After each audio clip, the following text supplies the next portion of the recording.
พี่น้องมื้อนี้บ่แม่นได้ปลาดุกต้มน้ำปลาครับผมโอ้ยให้ว่าพริกเดือดๆพี่น้องต้มฮ้อนๆเลยครับบาดทอต้มใส่ดอกข่าพี่น้องตะไคร้ใบมะกรูดโอ้ยมาทางไกลลูกโดดก็มีครับผมนี่เนาะคักๆรสเด้อเนี่ยหมอแบบสวยๆเบิ่งฮ้อนๆเลยพี่น้อง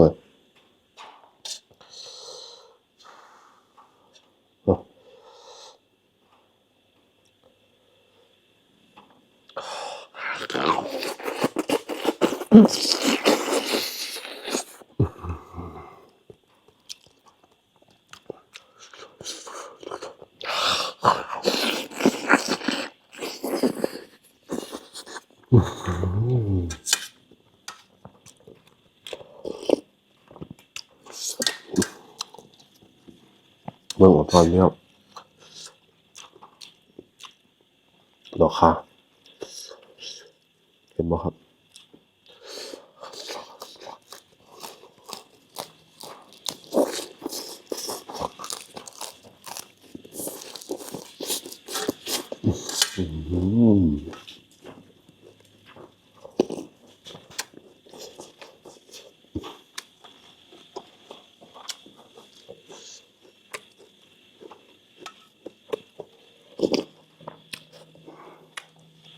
เข้าพี่น้อง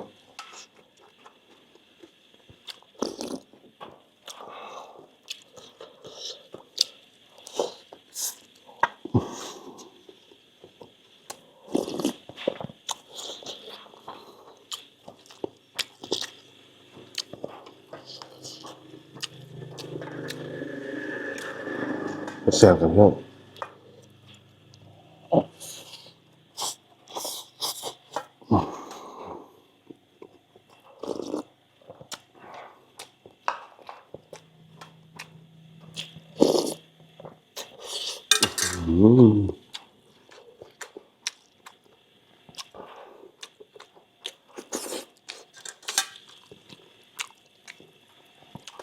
บางอย่างแซ่บพี่น้อง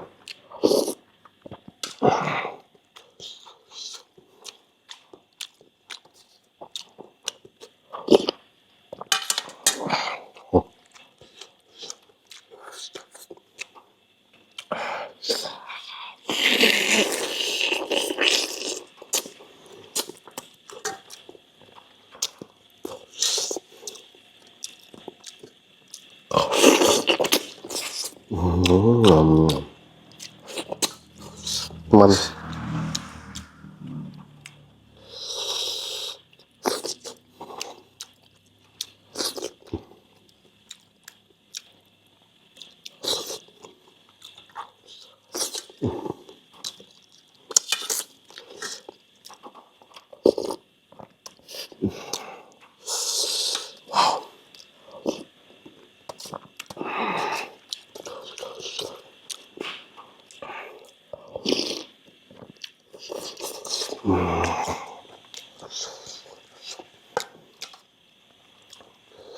ใส่น้ำลงไป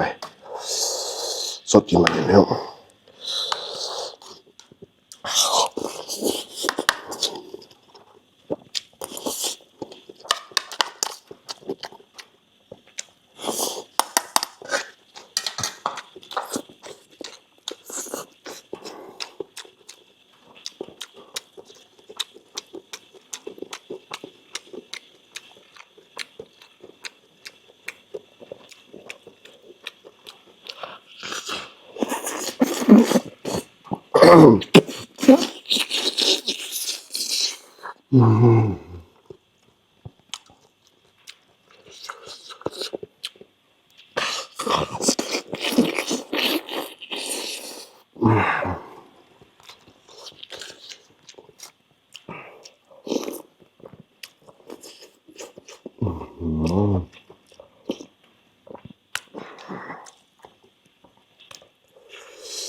เสียบแห้งพี่น้อง